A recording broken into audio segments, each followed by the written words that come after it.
Welcome to Winning in the Shadows. Andy and Jim breaking down UFC 323. Merab Dvalishvili versus Petr Yan. Didn't realize how old Petr Yan was until Jim told me that. I was like, what? He's that old? So we're going to break down all the fights. We have a 5% best bet up that we will tell you about. Very bettable card. I will just tell you for myself and for clients pre-bet or pre-fights, there's going to be some pretty good number of bets here. So we're going to break it down for you in no time to waste. Let's get started. While we're doing that, please hit the like button. It helps the algorithm. You guys know that. Let's start with Muhammad Naimov versus Myron Santos. Jim, I'm going to let you go first. Interesting fight. Santos is the big favorite. I don't necessarily agree with it. What do you think? I don't agree with him being the big favorite either because Naimov has proven that he will do what it takes to win a fight. Whether it's legal or illegal, he will do what it takes to win a fight. And it's worked out really well for him. So, I mean, hey, if it ain't broke, don't fix it. Now, Herb Dean did say that they're going to come out with stricter rules for eye pokes and fence grabs, like, oh no.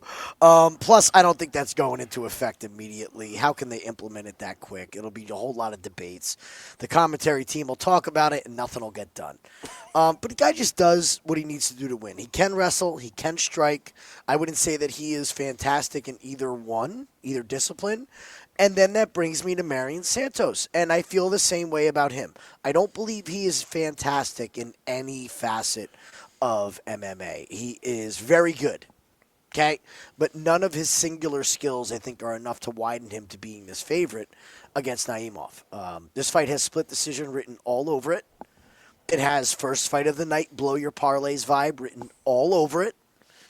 This is one of the last events of the year. There's going to be way too much money on this fight because of where we are in the year and where it is on the card. If this fight's 3 fights deep on a card, I don't think anybody gives a crap about it.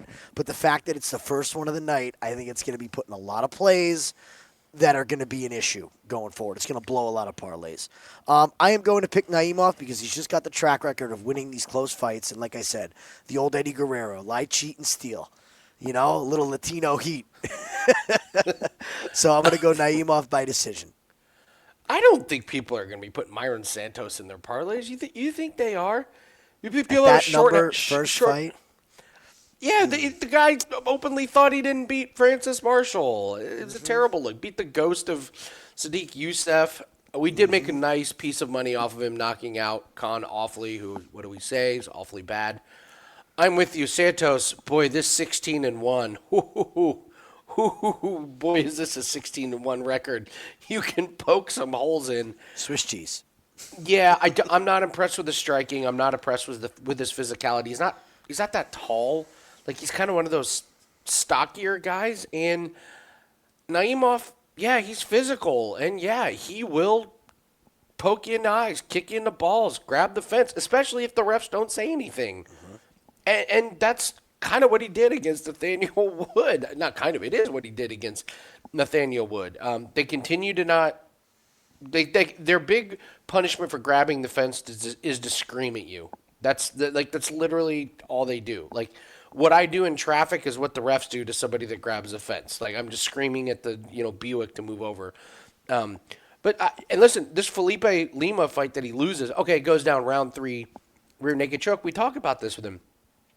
He was on top of Lima, and it was just this really weird thing where he just slipped off, and his neck just happened to be where Lima's arm was, and he grabbed it up. It wasn't like a dominating performance from Lima. I like Naimov. I think he's got that dog in him, and Santos is the exact kind of guy where Naimov makes these rounds really, really close and dirty, and I just don't think Santos has that killer instinct. I think Naimov just squeaks out 2 rounds and gets a really, really close win, split decision. If you're a split decision hunter, this has got split written all over it, especially since it's a Santos fight. So it's dog or pass on this one, and yeah, goes the distance. I think is a really good one. Start round 2, good parlay piece, any of those, because I don't see finishes from either one of these guys. Now, I do see a finish in Mazur Malik versus Antonio Trocoli, minus 1,200 basically. Listen, we're not going to come on here and tell you Trocoli's going to win. I guess, what do we do with this fight? Is there any bettable way that you can do this one, Jim? I think that you hold your nose and you play the under 1.5. Trocoli is not. You know, when you look up fighters and you're like, this isn't a real fighter. Like, this can't. First of all, look at his profile picture. He's let's taking start a with selfie. That, okay? In a, so let's start here. Thank you, Anton, for giving us a good spot to start. The fact that you're taking a selfie in a garage warehouse where you just knocked out probably a guy who's 5'8". It does look like the garage track is above this. Doesn't look like a big. That's his profile. Just throwing pic. that out there. The guy shouldn't be in the UFC. The UFC is done with him. They're using him as cannon fodder. The odd thing is the amount of fights that this guy has had since he was on The Ultimate Fighter. It's very, very strange to not be competing. Look who they booked him against. This is the part Contender that got series, interesting right? for me. Contender That's series, what I meant. not Excuse me. Contender series. They threw him to OSP in 2022. That never happens. To me, that's a setup to lose. They threw him to Omar C in 2024. That's a setup to lose. Ikram? Yeah, that's a setup to lose. Shara? Yeah, that's a setup to lose.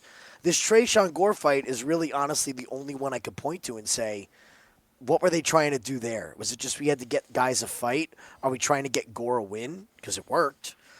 Getting finished by Tresean Gore is just, sorry, you can't be doing that in the UFC. I think this is Malik early in round one. I understand that Malik has had his moments where he did not look good. I'm going to push back on a lot of them. I think that when everybody loses money on an early finish on a guy like Malik, they go into instant hate mode. So it becomes, oh, against Dusko, well, he got the finish, but he didn't look good before then. Oh, against West Schultz. Oh, against this guy. Cody Brundage, he was losing that fight. Like, all right, but again, what do we always say? I don't care if you're losing the fight. You find a way to win. I don't need to know what's happening before the result because he finds a way to win. I think this is just Trocoli showing up for fun. I heard that he's just been doing poker tournaments. Like, just random. He's not with Mackenzie Dern anymore. So that money train is gone, and it was an ugly split. The guy's a joke, man. The guy's a joke. I would say that Rafael Sakaria from the other week is more of a real fighter than Anton Trocoli. Oh, wow. Shots fired. At least he fights. He's not out there taking selfies in the ring and playing in poker tournaments. Come on. Malik, you have to remember going into Contender Series, he's fighting 1-0, 2-0, 2-5. He doesn't have a lot of experience, but he does have that raw, just natural ability, power. So they see something with him. He gets a nice finish against West Schultz. Does what he's supposed to do against Dusko in his first fight. Say what you want. Dusko just got a nice win against Medina. He did go the distance against Zach Reese, lost to Malik, knee injury. So this is Dusko that, he's not the worst fighter in the world, so it's not a bad debut. Does what he's supposed to do against Nick Klein. And yeah, Cody Brundage didn't look good the first 2 rounds. The corner screams at him, hey, go out there and finish. And he does. And what does Cody Brundage do? How is Cody Brundage in every fight? It's some foul that he somehow weasels his way out of. I don't understand how it just always happens to Cody Brundage and why they put up with it. Can I tell you?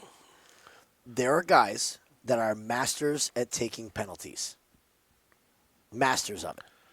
And they give but why you the does UFC put up with it? Why do they put up with it? I don't know. I don't know.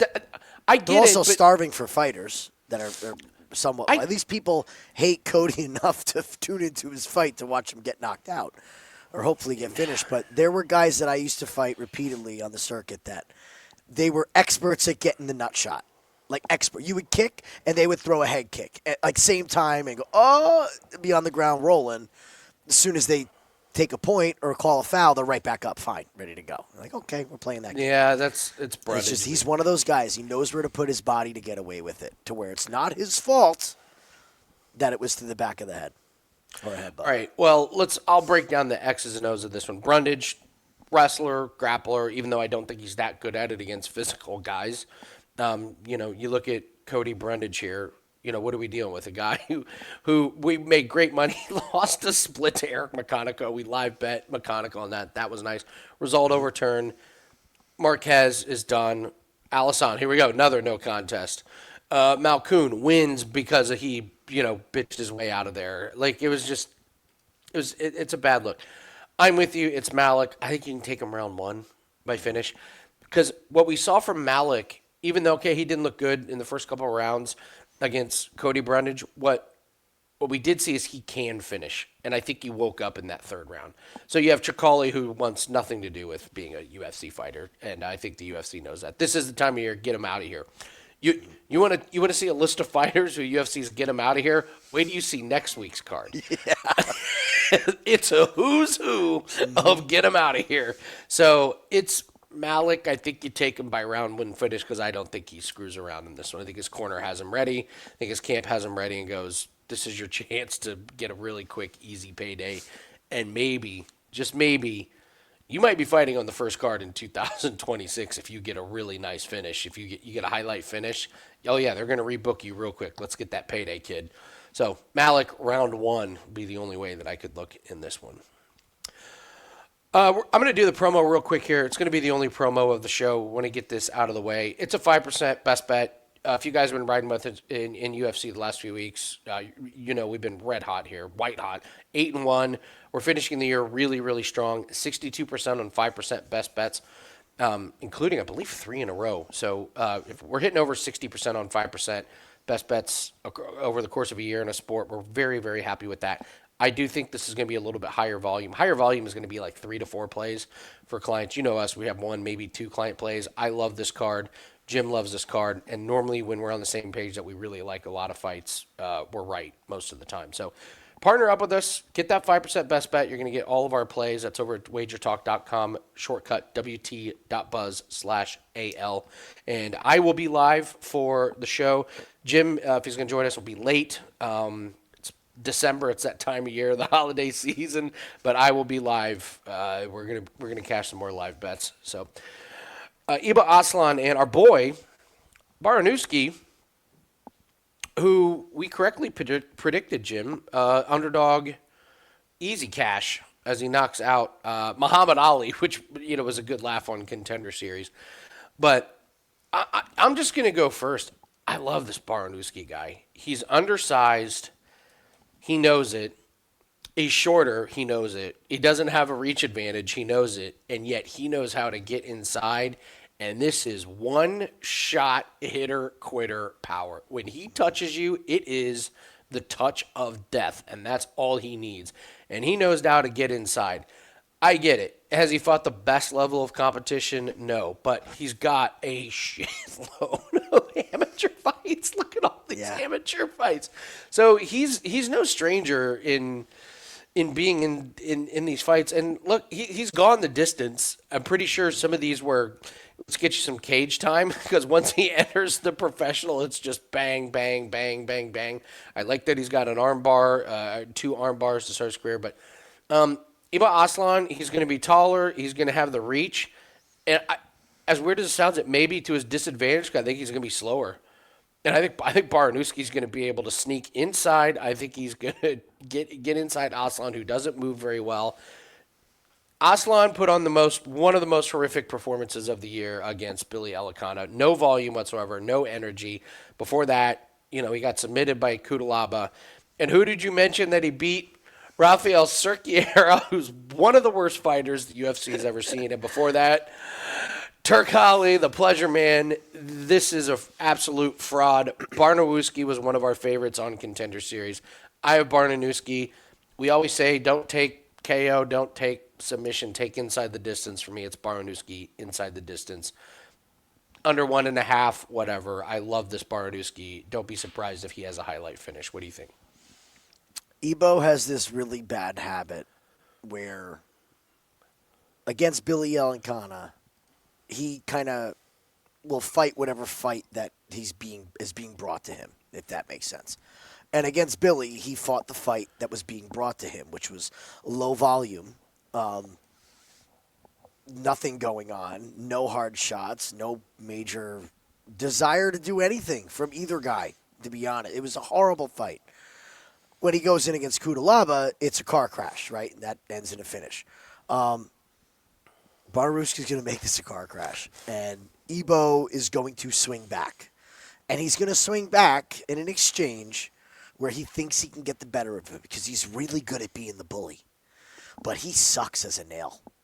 He really does. He's lucky he's got a chin, but he's got a chin against guys that don't have the death touch. Going back and watching Ewo's got the death touch. On top of it, he could get a takedown in this thing and end up on top. If he ends on top of Aslan, he's SOL. The guy is a turtle on his back. He's got nothing. So I think all the finishing upsides is on Ewo, and I'm going to say that Ebo is the one that goes down. So I am with you 100% on this play. It is Ewo inside the distance. There's a few guys coming off of the Contender Series season. And first off, if you don't watch Contender Series, shame on you. Those of you that followed us this entire season, you know there's some guys coming in off of Contender Series with scary power. Like terrifying power. Like UFC high-level KO power that we really haven't seen in years past. Some of these guys are KO ready to come in, and Baraniewski's one of them. I'm excited to see him in this one. A guy who does not have a KO power anymore is Edson Barboza, and he fights Jalen Turner. I did not expect to see Jalen Turner anytime soon. I was told he retired, and then it turns out maybe life in the UFC isn't that bad considering how much you get paid to do what Jalen Turner does. What do you do with this fight, Jim? I'm coming to you first. Well, you know how when these guys retire and come back, they always say they reinvent themselves. I'm reinvigorated. I'm back. I'm back to where I was. I'm updated. So I lost my sign, so I had to unretire my R word sign. So just like Jalen Turner, I'm back, better than ever. He retired. I don't know how much more blunt you have to be in this fight. First of all, why have a strong opinion on betting anybody in this fight? You have old Edson Barboza, who is looking older and older each fight. Just can't do it anymore to the level that he is. And it's a shame because I love Edson. But I'm sorry. I know Close has had a couple wins, but I don't rate that guy that high. I don't. Like, that's a fight that he should win. He should win that decision. And it wasn't honestly even close. I thought it was a clear-cut, unanimous butt-whooping as far as that goes. Lerone Murphy, you guys know how we feel about Lerone Murphy. We love Lerone Murphy. Yeah, it goes to decision. But I can't bet Turner when he's a guy who retired and he's coming back and it's like, oh, well, we'll give you somebody. No, they throw him to Edson Barboza. To me, this is just a total no bet. I can't. I want to fade Jalen Turner so bad. And maybe it's a live bet spot on Barboza because if Turner doesn't knock him out in round one, I think Barboza can get back into this fight with the calf kicks, staying at range. And we've just seen Turner have brain fart after brain fart in the cage from a strategy perspective. So you have to fade him from there. But I can't do anything pre-fight, man. I can't. A guy actually said, I'm done, retired, and walked away. And now a couple months later, he's back in the cage. Can't do it, man. To me, it's live bet or nothing. Yeah, one thing we've seen about Jalen Turner, just, okay, the Gamrot fight was awesome. The Hooker fight was awesome. Starting with this Dan Hooker fight, we saw a little bit of, he can quit towards the end.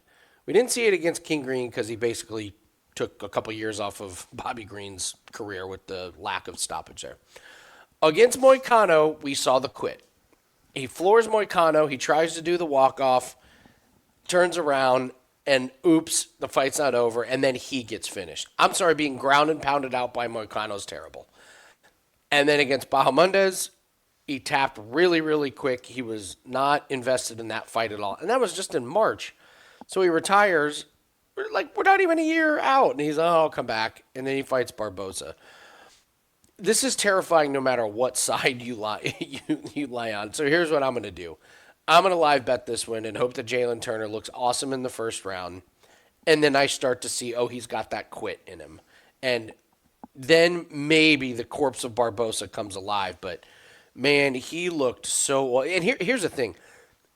Lerone Murphy, that was a grueling fight against Lerone Murphy. That was a brutal one in May. So he comes back against Jakar Close, and you're right. He looked terrible. And this is Jakar Close, we made a lot of money betting against with Alvarez. But if Barboza brings that kind of energy, he's going to get finished against Jalen Turner early.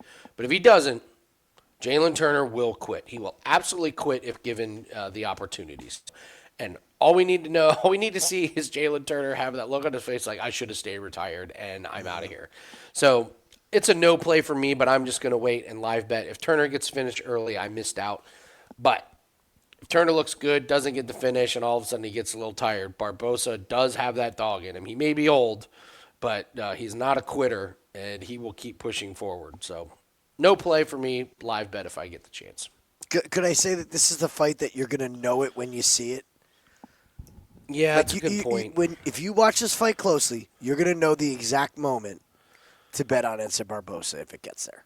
Yeah, it's time. Boom. There'll be a huff or puff or There'll be a snappy jab that hits Turner where he starts backing up after, and you're like, oh, wait a minute. Or a calf kick, right? Yeah. We move on to Marvin Vettori, the fade cash cow. Speaking of corpses. Sorry, had to do it.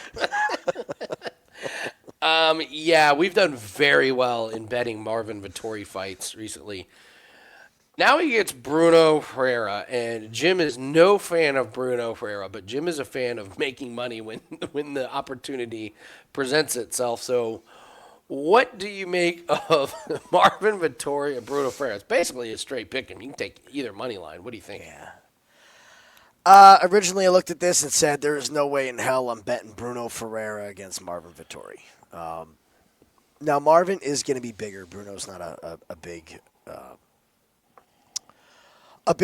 middleweight. However, I don't think you got to be against Marvin. Marvin just looks like the years of wrestling, the years of fighting have taken a massive toll on his body. So I don't care that he's bigger. Because you could be bigger, but if your knees don't work and your lower back doesn't work and your left shoulder's been reconstructed and you've had issues with it after, I don't really care about that. So I think that's a lazy handicap to just say, oh, he's bigger. Bruno's not ready for this. The bottom line is this. Everybody wants to crap on Bruno for his gas tank. But what in the world is Vettori going to do to push Bruno Ferreira's gas tank? Like, how are we going to get there? Is it going to be a high-volume, moving-forward striking performance by Vettori? No. Is it going to be an instant takedown where he washes Bruno on the ground? No. Bruno's a judo black belt. He should not have Marvin Vettori taking him down with, unathletic old man shots. So I think this is Bruno Ferreira. What worries me about this fight from a betting perspective, I think a lot of people are going to be on the KO. I don't think he has to KO Marvin. I would be tempted to take Bruno by decision. I just think the brickhead of Marvin is still there. And if Bruno does get tired, he's going to go into energy conservation mode, up 2 rounds. Little zig when everybody else zags kind of play here. Bruno Ferreira by decision. I don't care who wins. Give me this fight to go the distance at minus 135. I think it's Bruno. I think it's Bruno by decision. Listen, Vettori's head movement is completely gone. His aggression is completely gone. What's his upside now? And Brendan Allen. Delete. Okay, Kenny. Okay, big names. Oh, give me a break. I just don't see it. So he beat Roman Dolidze in 2020, Paulo Costa in 2021. Now you go back to 2021. It's not 2021. We're almost at 2026. And when it goes, it goes. And with him, it's just gone. He gets credited with a bunch of landed strikes, and then you watch the fights, and they're like, yeah, but what are they doing? Mm-hmm. Are they doing any damage? They're not. Name the last memorable moment that he's had. Can you think that's a really good question. When was it? Whoa, what a knockdown. Oh, what a big takedown. He stands there and goes through the motions, and I hate to keep bringing it up, but this man has been through shoulder surgery. He's been through big-time personal tragedy. Mm-hmm. And Bruno Ferreira, for all of his faults, a really nice win against a guy who was supposed to be better on the ground than him, and he submitted him on the ground. Submitting Petrosian, say what you want about Petrosian, but Bruno Ferreira got him out of there. This was a horrible look. This was by far his worst look in UFC, getting submitted on the ground by Abus, but gets Stolfus out of there with the finish. Gets Phil Hawes out of there. Listen, he's knocked out Gregory Rodriguez, so he's got some good moments, and that's the thing. Bruno Ferreira can have moments. I haven't seen a moment from Vetorri in forever. So, but that's the thing. Vettori's tough. He knows how to do the basics still. He can stay out of harm's way. I think the best way to play is just go the distance. It's a playable number. What if there's a greasy scorecard and this is just some like, oh, give me a break. Really? 2 judges gave round 2 to Vettori, please. He was up against the fence the whole time. I don't think Ferreira's big enough to get Vettori down, hold him, and submit him, but I think Ferreira wins. But for betting purposes, give me this fight to go the. It's a Marvin Vettori fight. Look at this guy's fight. When was the last time there was a finish? Oh, we did this last 2020 time. against Carl Roberson. Right. Yeah. And even then, before that, unanimous. Like, it's decision. It's always decision with Vettori. He gets these guys to be, and he's got that big head. You can't knock him out. So Ferreira's not going to be able to knock him out, no matter how strong his punches are. It's fight goes the distance. I don't care who wins. If you're making me pick a winner, it's Bruno because it's a fade Vettori train. But minus 135 on a Vettori fight to go the distance? Yes, please. Absolutely, Does seem like yes, a please. steal. Yeah, what are we doing here? Say it out loud. You're like, I don't care if he's fighting Terrence McKinney. It's going the distance. We'll get to. That's not going the distance, by the way. All right, we go to Ziam versus Nazim Sadykhov. A lot of money came in on Sadykhov. This guy opened plus 160. We're not even to weigh-ins, and he's plus 110. This guy, Sadykhov's going to close as a favorite here. We're recording this on Wednesday, but interested in your take. I was on Sadykhov at the plus 160. Now it's getting closer to even money. I think I'm still on Sadykhov, but it's not nearly as confident because I love the plus 160. Where do you stand on this fight? What worries me is that everybody's on Sadykhov. And look, guys, we could sit here. Are they really? Damn. Well, look at all the money coming. Like, I mean. Hell yeah, you're right. You're right. I just said it. Sorry, stupid me. Like, follow the money. We said this the other week. Follow the money. You really want to know the inside. That's a lot of movement. Now, if there's an overnight movement to this extent, then you really follow the money. Because if overnight it can move, it's crazy. But it's been steady money in on Sadykhov. I really don't know many people that are picking for ACM. Haven't talked to anybody who really likes him. Here's my worry, is that everybody's on Sadykhov. I got a better idea. Now, like I was saying, we could give you guys X's and O's. And that's great. I can talk X's and O's if you want to talk X's and O's. But sometimes this out-of-the-cage stuff leads you down the correct path to a winner. And it makes more sense to focus on that. Why don't we just take this fight not to go the distance? Like, why are we talking about either of these fighters? I think somebody looks like a horse's ass in this fight. I don't care who it is. Just give me this fight not to go. We have finishing upside on both guys. The fact that we have a massive line move to where the dog at plus 160 is going to close it. Take a guess. What's he going to close at? Let's see if we're minus 110. I think it's steeper. Okay. All right. I'm That's saying at interesting. minus 130. Oh, wow. Okay. Because everybody's going to catch on to this. We're sitting here filming this video on a Wednesday. They're going to catch on to this and go. Fair. You have a fight where you have a favorite and an underdog flipped. It just spells disaster. Somebody's going to look outmatched in this fight. Give me fight doesn't go. I don't want to pick either side. It's going to be a striking matchup. Both guys can wrestle. I don't think they will. Power on both sides. Give me fight doesn't go. See, I think Sadykhov's better at the striking. I think he's got a little bit better volume. He can do some real good damage. Bonfim, he was losing, and then bang, hits him so hard, Bonfim can't see out of it. I go back to this Evan Elder. He's losing this fight, and he hits him so hard that they have a cut so bad that the doctors stop it. Mata, he gets him out of there. He wasn't looking good early, but he's got the power to end it anywhere. Ziam, I've been very impressed with. I thought he looked terrible at the very beginning. Going to decision against Malarkey and Bendrami, and then, loses to McKinney. I was like, I'm kind of out. He's really picked it up his physicality's gotten better. His wrestling's gotten better. Like, his overall game's just gotten a little bit better. I don't think he's got the striking to really, really take on Sadykhov. I think he's got to work the wrestling, clinch, maybe get some takedowns. This win against Mike Davis, never forget, this was when Mike Davis was he breathed in the paint fumes in the back. And remember, we were watching, we were like, what's wrong with Mike Davis? Well, it turns out there was something wrong with Mike Davis, so I throw this one out the window. It's really close. I've been impressed with Ziam. I just think this is a really bad stylistic matchup. I got Sadykhov to win on the feet. I love the volume, and he does some damage on Ziam early. Look out. I think it could be a really, really long or maybe even short fight for Ziam. But that's what Sadykhov can do. He can eat punishment, get your reads, and then bang, hit you with some good volumes and combos, and he hits so hard that he can do damage with just a few shots. So I got Sadykhov in this one at plus money. I don't know what I would...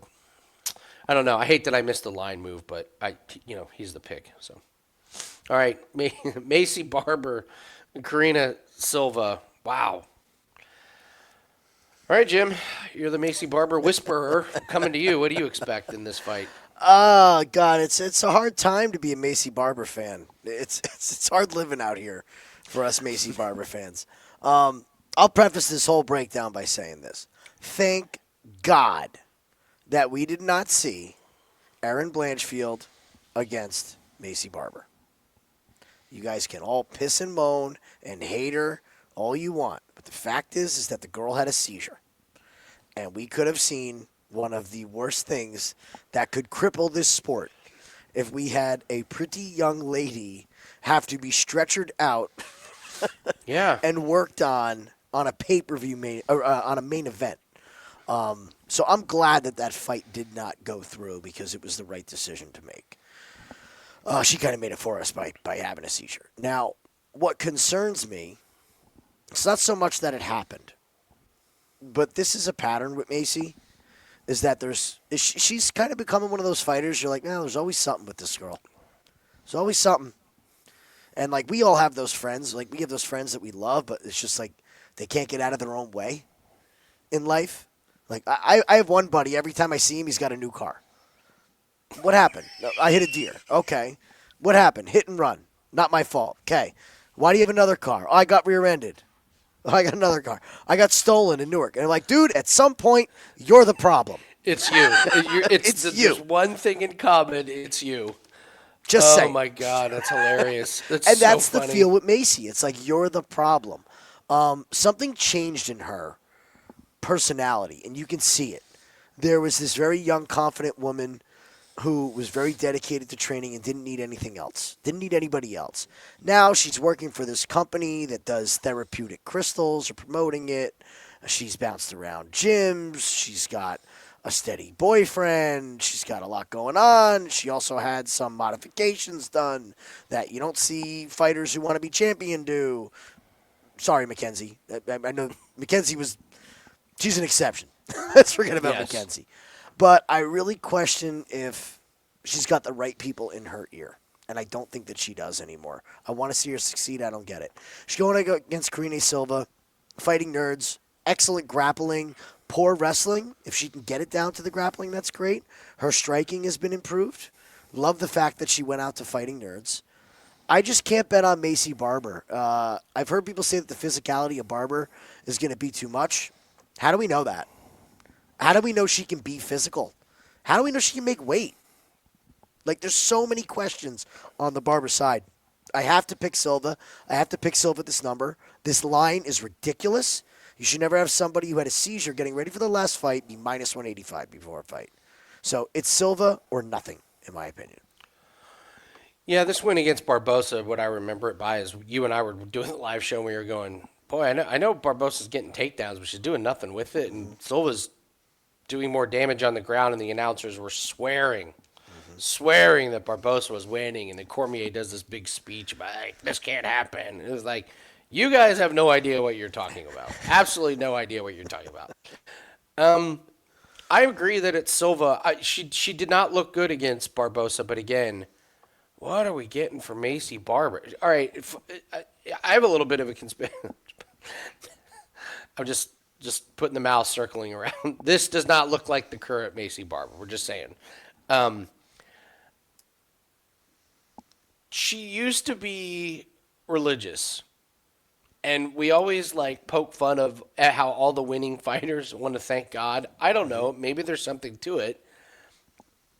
That's not the camp she's in right now. She's changed. She's gone from Lord and Savior Jesus Christ to crystals.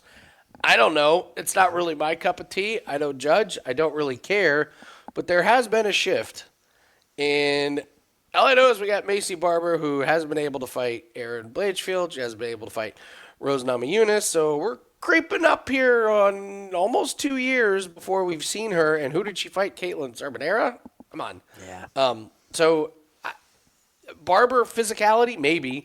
Striking, I don't know. But I know I've seen Karina Silva do a pretty decent job against Barboza when she got taken down. She can make adjustments to that. Don't be surprised if Silva does make adjustments. It's dog or nothing on this one. But I will just I'm not betting a Macy Barber fight. I'm just not betting a Macy Barber fight. So we can move on. I just think you're crazy if you think you got a good read on Macy. Now, live betting? Hell yeah. Different story. This fight starts and Barber looks like a mess. You better you better believe there's going to be a live bet coming in on Silva. So, all right, a fight that there will not be enough time for a live bet on is the Terrence McKinney, Chris Duncan fight. One of the funniest things over the last, I don't know, call it 2 years is we just have these big feuds in sports. We have Duke, North Carolina, Red Sox, Yankees, and we have Jim and Chris Duncan bets. So Jim has struggled with Chris Duncan. I'm glad you have a sense of humor about this one.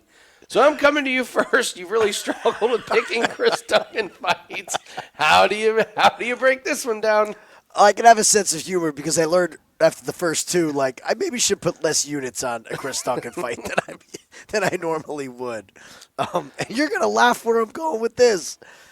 I think Terrence McKinney is as live could be in the first 2 minutes of this fight. Well, okay, in the first 2 minutes, yes, okay. Like, yes, the right. speed of McKinney. Like, the one thing about Duncan. Now, if we could go to Duncan, please. Oh, you want to go to Duncan first, okay? Because let's have a little fun here, all right? All right, so we go back to Contender Series. I picked Charlie Campbell. We go to the debut. I did not bet Omar Morales in that one. I did not. But I bet Yanel Ashmus. Did we bet Torres? I don't know what we did against Torres. I think we stood away from that one. But I know. I don't remember.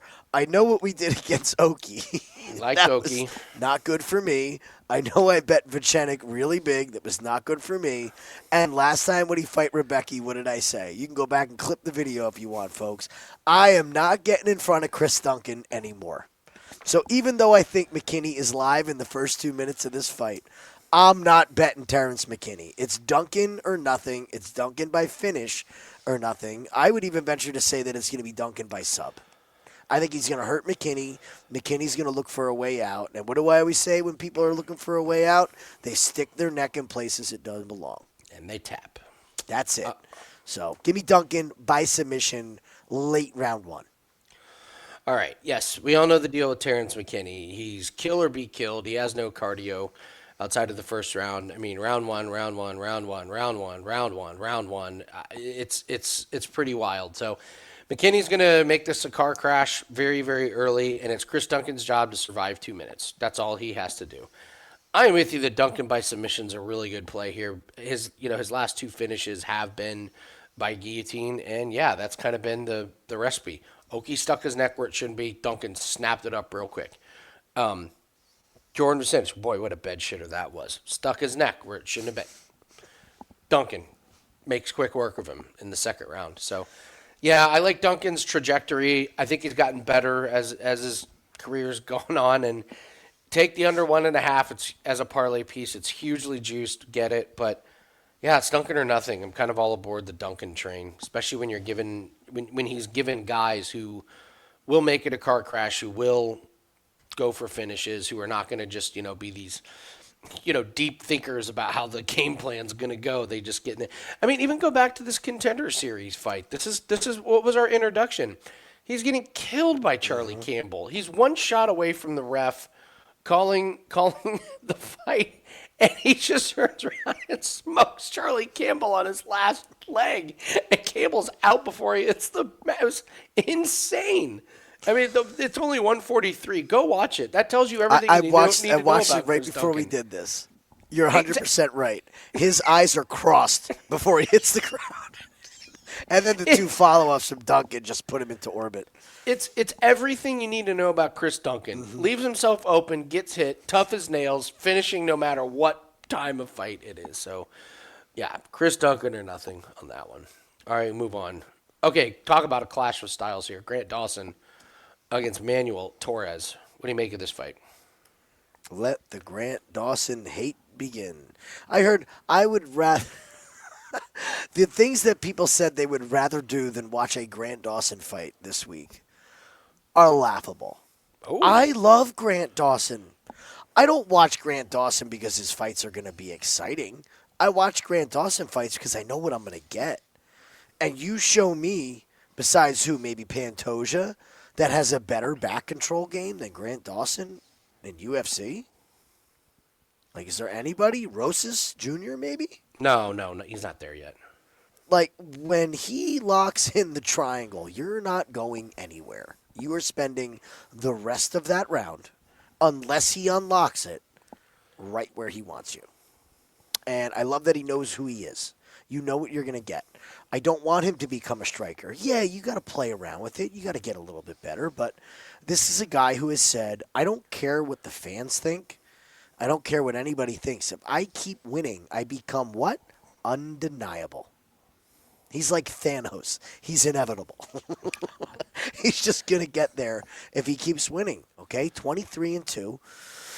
He's going against Torres, big-time striker, but Torres kind of originated as more of a grappler. He kind of fell in love with the striking. And I think that the view on his grappling is a little more overrated than I believe it is, and I believe you agree with me that it is. He's a good submission fighter, but he's not a wrestler. And the old adage always was, you take wrestling over jiu-jitsu. You have to be a stud at jiu-jitsu to thwart wrestling. Wrestling is the best base for MMA, period. And this comes from a stand-up fighter who hates wrestling. I hate doing it. But it's the best base. It really is. I hate doing it. I hate it. It's miserable. I absolutely hate it. It's like, get away from me, so kick. Go away. I just think it's going to be a Grant Dawson fight. And I'm also not going to rule out a submission late from Grant, but it's probably Grant by decision. Yeah. It's like, well, it stays on the feet. It's Torres. And yeah, Torres is a maniac, and you're going to see this, his finish of Drew Dober, and Drew Dober does what Drew Dober does, which is stick his chin in there and try and, make it a violent fight. And Torres leaves his chin open. Bahamunde's got him out of there. So you're going to see the replay of Dober get knocked out. You're going to see one of the most vicious elbows you ever see against Moda. Moda gets hit all the time, by the way. And then, we're going back to Frank Camacho. No, we're not going back to Frank Camacho. We can't. Frank Camacho was so checked out going into that fight. That's what I mean. I like Torres, but it's a stylistic nightmare for him. And you said it, Dawson, American top team. They don't screw around. Here's the game plan. Here's what I'm best at. This is what I'm going to do. And what have we seen since that loss to Bobby Green, where Bobby Green just sparks him with a jab, and Dawson's chin lets him down. Dominates Joe Solecki, a wrestler. Gets Rafa Garcia out of there. Dominates Ferreira, who's black belt, jiu-jitsu, whatever. Multiple times over. Yeah, this Isma Gulov has aged really, really nice. Chokes out Mark Madsen, who, Olympic wrestler. What I like about Dawson is he isn't dependent on pure strength to get those takedowns.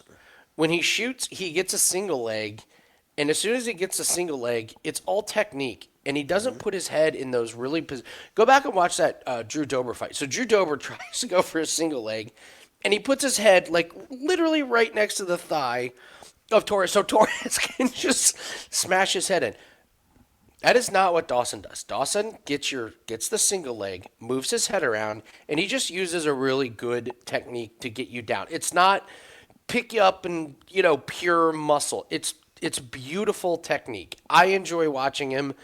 You know what I also enjoy? Fighters that know who they are and they don't screw around. And Dawson is not going to screw around on the feet with Torres for any length of time. He's going to close the distance. And you said it, Jim. It's interesting because we have Pantoja on this card. It's Pantoja and Dawson. Who's got the best back control? I don't know. Once Dawson gets that body triangle in, the round's over. On the wall. To be a fly on the wall when they grapple in that gym, I would love to just sit back and watch. Mm-hmm. Yeah. So I have Dawson winning this one. I'm not going to be surprised if he gets a choke. I'm really not. I wouldn't be surprised if he gets the finish. But once it's on the ground and that body triangle's in, you can go grab a beer. Because Torres ain't getting out of that body triangle. It's one of the best body triangles. And why do we think he's not going to screw around? Because he said it. He's absolutely said it, and that's what I love about American Top Team and I love about these guys that are predictable. And when you're betting, you want predictability on game plans. So we'll get to a wrestler here in 2 fights who I think is predictable, but in the wrong way. But first, we move to... Can I give you a quick Grant Dawson quote before we move on? Yeah, sure. This is why me and you love Grant Dawson. He was being interviewed about his wrestling. Like, what do you prepare for? He goes, I really don't study opponents. What I need to know is, are you righty or lefty? And which hand do you like to use for your guillotine? So is it going to be left foot in front, right foot in front? And which side of your body do you need my head on to go for your guillotine? He goes, once I know that, I know how to link all the wrestling together from there. Yeah. It's quotes like this that really, that's why we love him. You know exactly what you're going to get. Absolutely. All right, Yan Blackowicz, Bogdan Guskov. I'm surprised we've seen Yan in his last couple fights. Once the Polish power was left at the hotel room, that's a real quote from Yan. Still one of the most bizarro things. Weird fight. What do you do with this one? I want to fade Bogdan as well because he fights with his hands in his pockets. I mean, the guy's hands are never up by his head. In exchanges, his hands are down. I went back and watched Jan's finish against Rockhold, and that's how he beat him, was Rockhold exiting with his hands in his pockets and just getting caught with a hook. Now, that was the Luke Rockhold that had to wear a sleeve on his shin because of his infection that he had on there, and he couldn't have the cut anymore, and blah, blah, blah, blah, blah, blah, blah. It was also an eternity ago when that happened. Yes, it was. What year was that, actually? It was 2019. Come on, man. There you go. 2019. Beautiful. God, give me a break. It's before COVID. Lots happened since then. Yeah, lots gone on. I just think that Yan is 42 and old, and I don't like Guskov one bit, but I think he can get this job done against Yan. I think his cardio can hold up. We could say that Jan's going to wrestle, but I don't think he has the neck to do it. Let's not forget that this man has been through reconstructive neck surgery. So we hate shoulder surgery as far as betting on fighters. We hate lower back. How do you think we feel about neck surgery? You ever come back the same from that? You know anybody who's ever come back the same from neck surgery? Truth. Sorry. I also believe that we could see our second R word of the night. Look, Yan is 1-3-1 in his last 5. If he gets knocked out by Guskov in a bad fashion, how do you not just say that's it? At 42 years old, accomplished everything you want to accomplish. It hasn't been said yet. Last pay-per-view of the year. In front of a big crowd. What more could you ask for to go out? Kind of the perfect situation. So don't be surprised if post-fight we're like, oh, yeah. Oh, that's right. That's why it happened. He's retiring. That's interesting. I'm going Guskov. All right, so in his last fight against Olberg, he was really slow. Olberg just played it uber safe, just got the decision win. Yan will throw leg kicks. He still has those, but the speed just isn't quite there. And Guskov,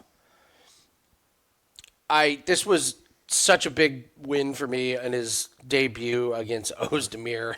Ozdemir inside the distance was an easy cash because Guskov was not ready, but I'll give him credit. Knocked out Pauga, fine. Knocked out Span. Listen, he's beating the guys that are in front of him. Billy Elikana, this was an interesting one because Elikana came on absolutely no notice. But what's interesting that one was Elikana goes for broke in the first round and does control Guskov. Yeah. Krylov just does what Krylov does and comes flying in. That was going to be a kill or be killed type of fight, but Those two guys with their hands in their pockets in that fight. yeah. So I kind of like this fight not to go the distance. What if Yan gets to the back of Guskov? Oh, it's trouble. That's gonna be an easy rear naked for Yan. I don't know if he's fast enough to do that, but if he does, he will choke out Guskov. If Yan is as slow as he looked against Olberg, Guskov's not going to play the patient game that Olberg did. Guskov's going to go flying in and make this, kind of a pretty busy fight. I don't mind fight not to go. I'm not betting on Yan at 42 years old. I'm just not. I know it's Bogdan Guskov. I know he's not very good, but I'm fading these older fighters until further notice. So I think you're getting an okay number on Guskov, but I love this fight not to go. I think that's my favorite play on this one. All right.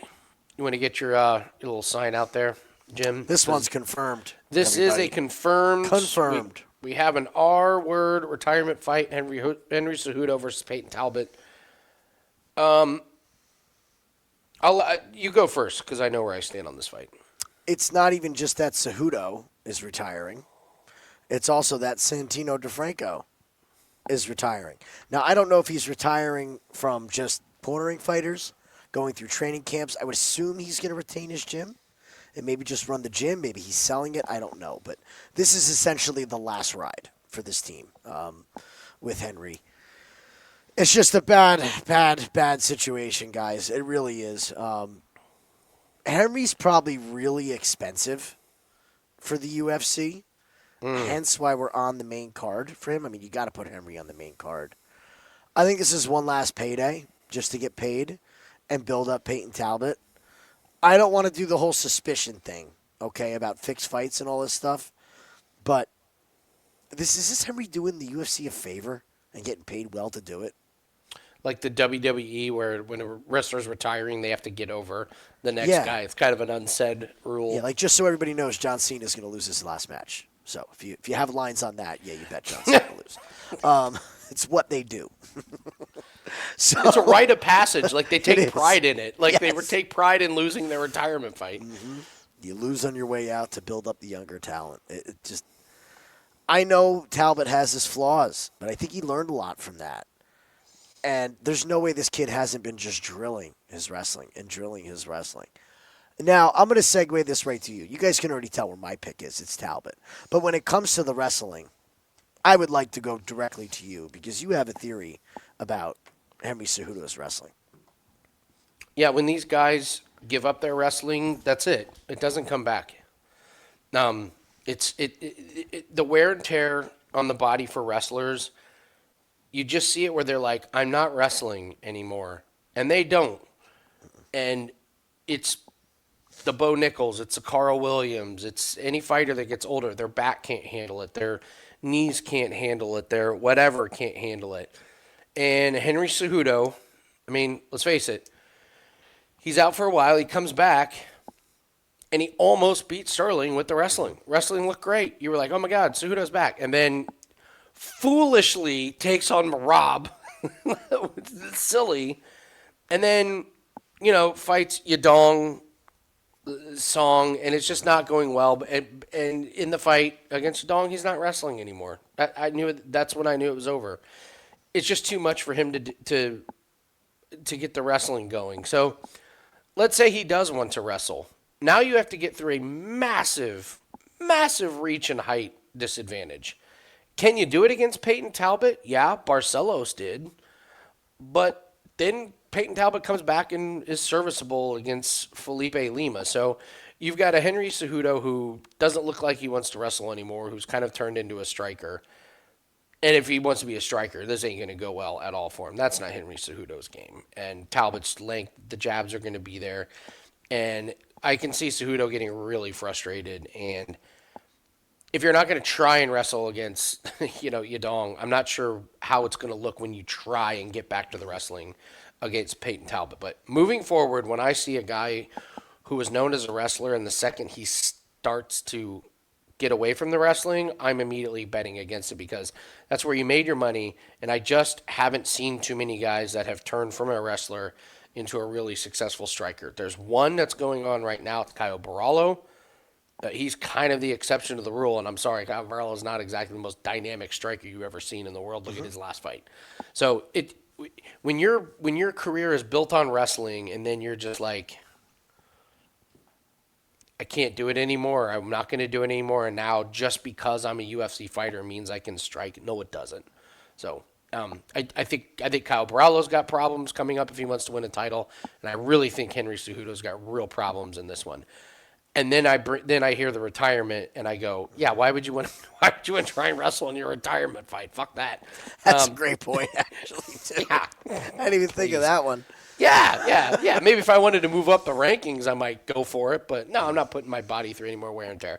It's Peyton Talbott. I wasn't going to bet this, and then I heard the retirement, and now I couldn't be more excited to bet Peyton Talbott. You get a retirement. You get a wrestler that's not a wrestler anymore. You get a guy on its way out. And great career for Henry Cejudo, who's been there, done that, seen it all. But talk about a nice guy to build up. It just feels like the UFC does whatever it takes to hitch their wagon to Peyton Talbott. I'm not sure I get it, but whatever. Henry Cejudo's doing them a solid. I knew this fight looked weird. It does. Like, it's the wrong weight class. Cejudo, We can't make them. It Just looks silly. funny. Yeah, it's Talbot. So, all right, we move on. 3 amazing fights to end this card. Let's go to Brandon Moreno, Tatsuro Taira. Jim, what do you think? All right, I'm going to give you some X's and O's on this one. Enough with the funny out of the cage There stuff, we even go. though it does work. All right, let's go X's and O's. Tatsuro Taira. First of all, you're not going to find a bigger Taira fan than I am. From Okinawa, where my style of martial arts is from. Huge fan of Tatsuro Taira. Been a fan of him since his debut in the UFC. Was looking forward to it. Heard really good things out of Japan about this kid coming in. And he hasn't disappointed. He's got absolutely fantastic wrestling. His takedowns are okay. They are not the best. His entries are okay, but they're not the best. But he does things very different. It's very hard to find somebody who acts the same as Taira and does the same things in the wrestling. Taira excels in the scrambling positions. If he can create a scramble, odds are he's going to end up on your back or he's going to end up inside control. And once he has you controlled, he's very good at keeping you there. The striking has come along. You'll see that straight right hand that he likes to throw. He'll step off to the side and throw a straight traditional martial arts right hand right down the middle. Head movement has some things to be desired, and that's where I come to Brandon Moreno. If this fight is stuck on the feet, I think this is absolutely one-way traffic for Moreno in this fight. I think Taira will be a fish out of water on the feet. We have seen with Moreno, who is only 31 years old, he is the best pure boxer in the UFC. I think if you took Moreno and you put boxing gloves on him and said, you're just a boxer, this guy can make a career out of it. Absolutely fantastic head movement. The combinations to the head, to the body, it's just something that Taira has never seen. So which one of these guys has not seen what the opponent's going to bring? Moreno's been in there with the who's who. Everybody. He knows what he's going to see in grappling. He knows what he's going to see in striking. I don't think there's anything that Taira can do that can surprise him. Taira, on the other hand, has he fought a striker the level of Brandon Moreno? I don't think it's even a question. Not even close. Royval. You can make the case Royval's. But Royval's wild. Like he It gives comes you from those different openings. angles. It's squirrely. Yeah, I don't think Moreno's going to give him those openings. If it's not Tatsuro early, I think Moreno takes over, and we're looking at a decision for the assassin baby. And I have a feeling when we get to Pantoja, I know what fight we're looking to make here. I think I know where the UFC's going. I'm with you. I think it's Moreno. Shout out to Corbin. He was all over this Brandon Moreno plus 3.5. It's such a great parlay piece. Yeah, look who Moreno's lost to. Royval split. 2023 Pantoja split. Fig in his prime. Decision 2022. This guy's a real deal. He's a title contender. And, yeah, Taira's going to get there. He's only 25. Put on a hell of a performance against Royval that was really, really close.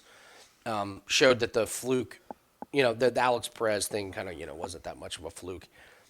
There's not much you can take away from this. Park took this on a couple days' notice to save a fight.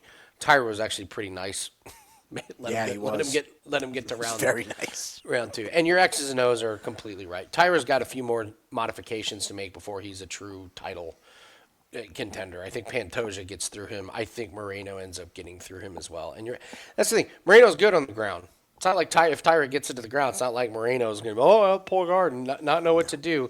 No, Moreno knows what he's doing. I think Moreno's a little bit too much. He squeaks out enough striking and stuffs some takedowns. And you're right. The wrestling of Taira is a little bit of a problem once you get to this level. So Moreno will be the pick. I'm with you. All right, Pantoja, Josh Van. Meteoric rise. Josh Van continues. We're getting some red flags on Josh Van this week, are we not? I am. I'm getting some heavy. I think everybody is. This is a terrifying fight for Van.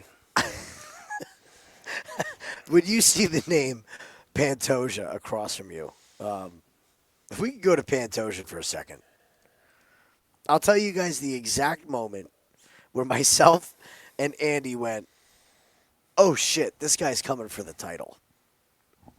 It was the back take against Alex Perez.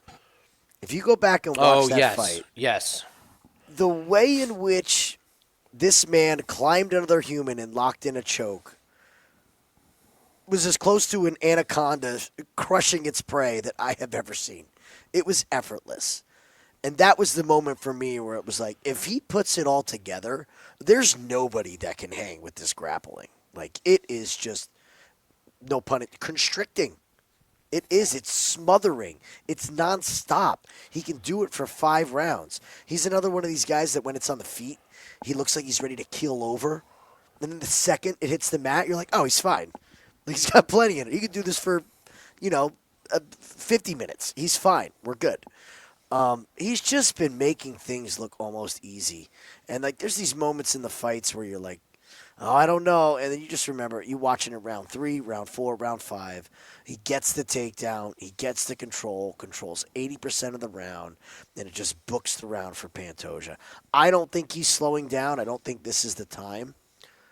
The red flag about Josh Van is I'm all for a fighter being confident.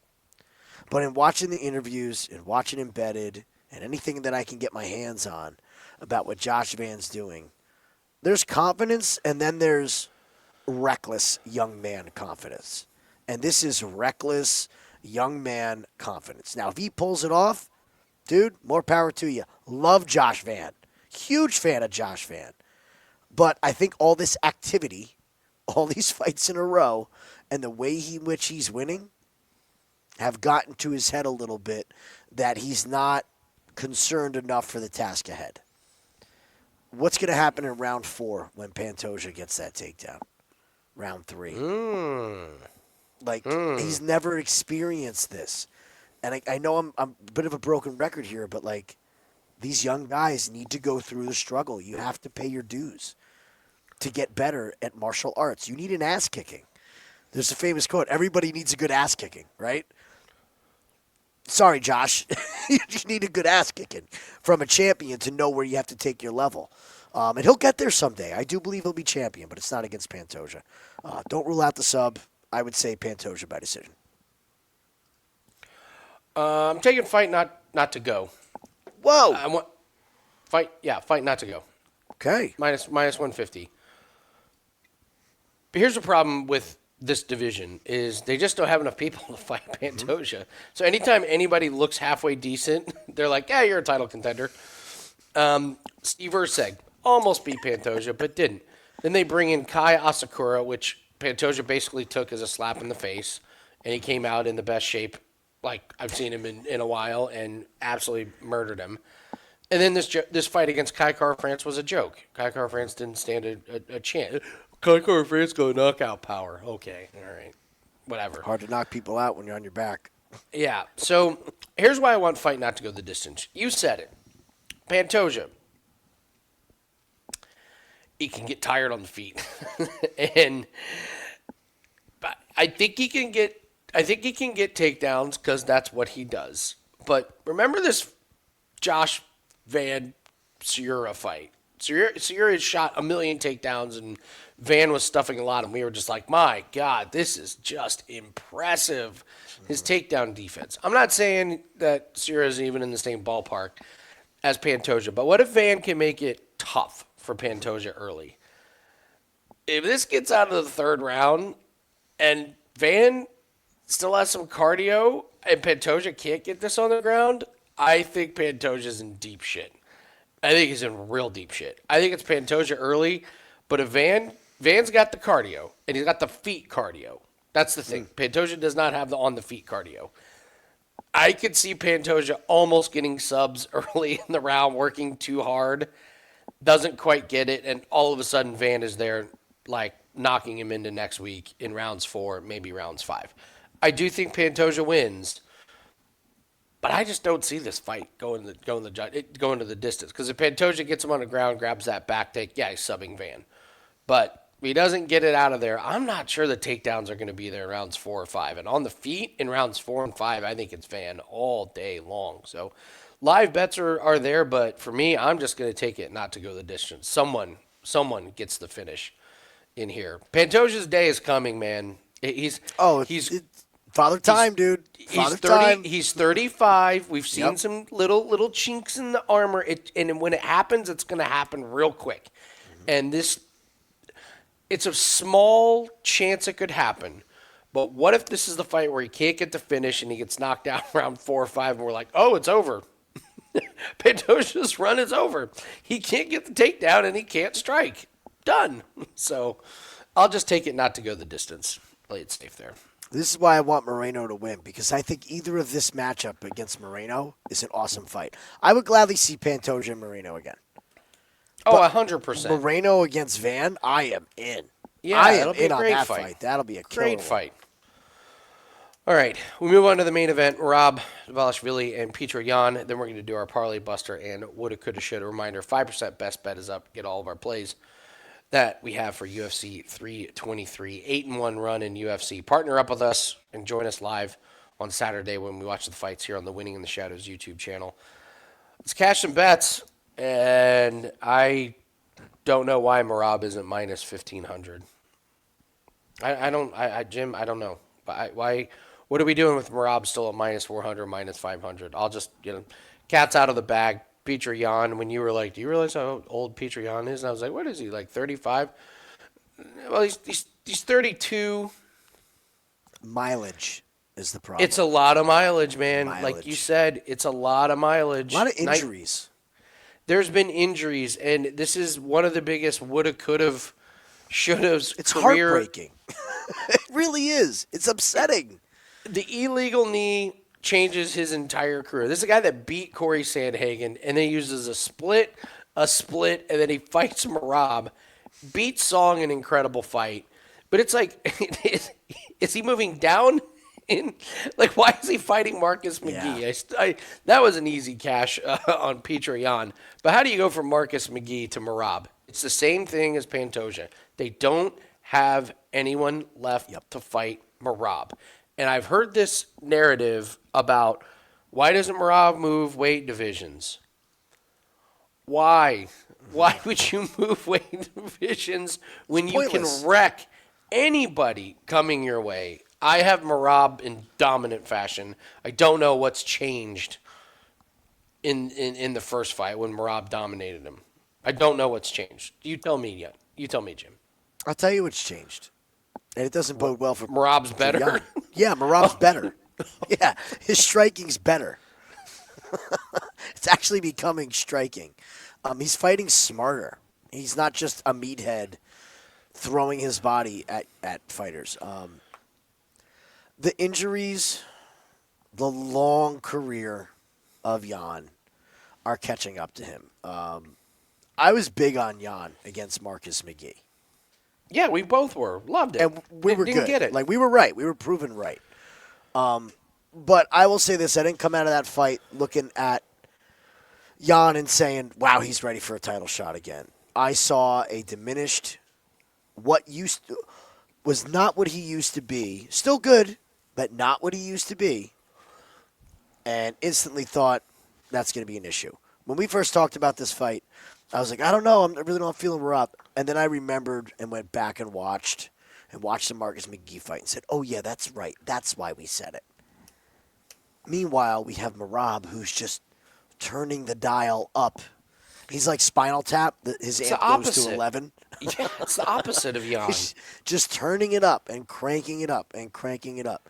This man is chasing greatness. It's kind of wild. He's not fighting opponents anymore.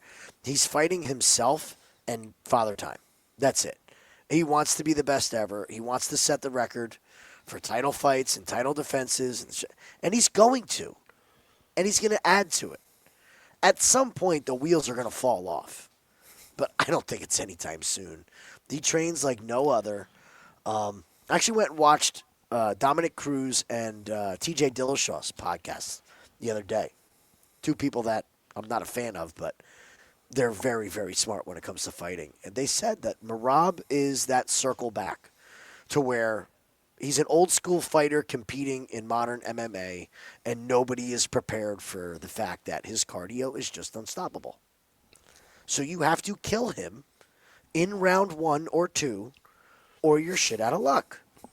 And they continue to give us bettable lines on Merab in round 3 of every single title fight that he's been in. It's true. They continue to leave a minus 200 on Merab, where he could have won a round, and what do you know? He wins the next 2. So it's Merab. I don't think he finishes him. I think he goes the distance. But I just think Jan's going to be a little bit outmatched. This one as well smells like a bit of a favor. If Merab wins this fight, I wouldn't be shocked to see the UFC pursue Pantoja versus Merab. Because what other fight do you do? If Merab doesn't want to move up and Pantoja's cleared out his division, it's a big challenge for Pantoja. But I think that's the fight you make from here is you look to make a super fight with both of these guys. If they win their fights, you have to. You have to do something with them. You can't give them the number 12 ranked guy in the division. True. You can. We'll make money on it, but just not sure it's what Paramount wants. Yeah, it's Merab. I don't really see the. I don't see it. So, all right, let's do the Parlay Buster and the woulda, coulda, shoulda. Let's start with the Parlay Buster. Parlay Buster is a fight or a play that we think everybody is going to be on. That we think is going to ruin parlays. What's your Parlay Buster, Jim? You going to the Myron Santos? No, I'm actually not. I'm going to go with Macy Barber. I'm going to go with the 185. She's 185, minus 185. I think people will try to look to get that with one other play to get it down to a better playable number.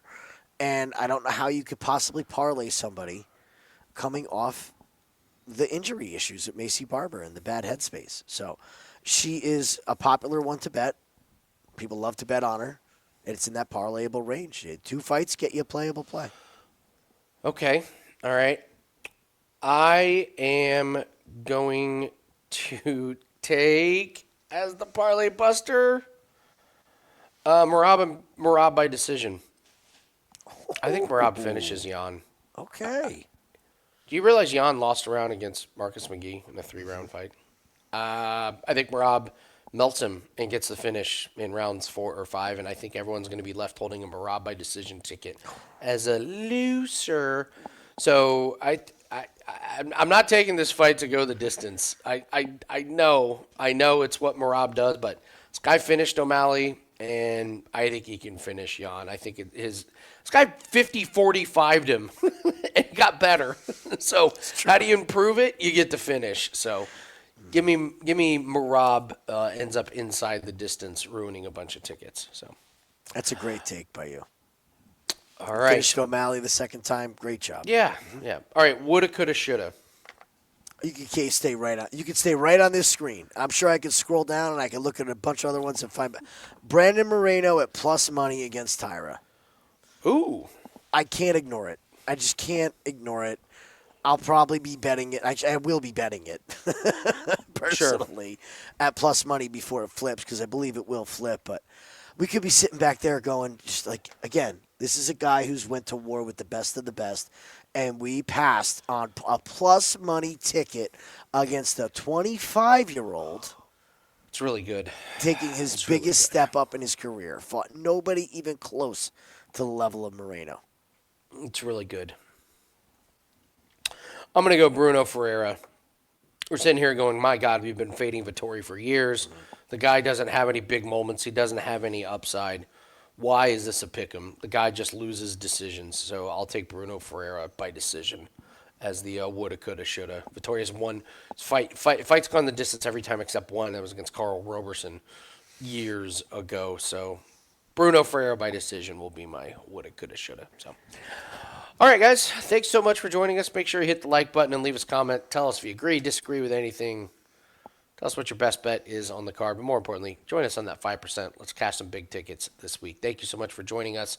Good luck on your plays. I'll be live in the Winning in the Shadows YouTube channel. Watch the fights live. We'll get some live bets in. We'll do some taste testing as well. Got a really, really good theme this week. So, the thing that I will be taste testing is the thing that you hate in emails. I'll leave it at that. So thanks very much. Ooh, I know. Yeah, of course you do. Of course you do. It's a folder in your email. So, all right. Good luck on your bets, everyone. Take care. Good luck, guys.